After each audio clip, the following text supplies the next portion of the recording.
G'day team, Coach Jake here with my assistant today, Mr. Luca.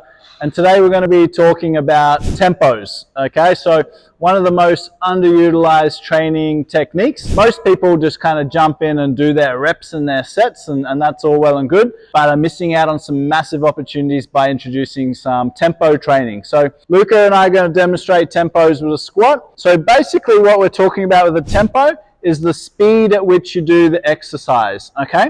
In a squat, for example, we have our lowering phase going down, down, down, down, down in our squat. We have our pause at the bottom potentially, and then we have our up phase, or what's called the concentric, okay? So eccentric, lengthening, concentric is when the muscles are shortening. So for an example, we might use a 4-second eccentric, okay? So 4, 3, 2, 1 all the way down and then drive up to the top. Okay, we might use a pause at the bottom. So we squat down, we pause for either 1 or 2 seconds usually, can be different, and then we go back up to the top. Okay, so in other words, when most people reach failure in an exercise, they've reached concentric failure, but they can still handle more eccentrically. So we're still able to overload the muscle more and therefore increase our adaptation to that exercise. 2 is we're going to introduce more stability. So we're controlling the weight as opposed to kind of bouncing and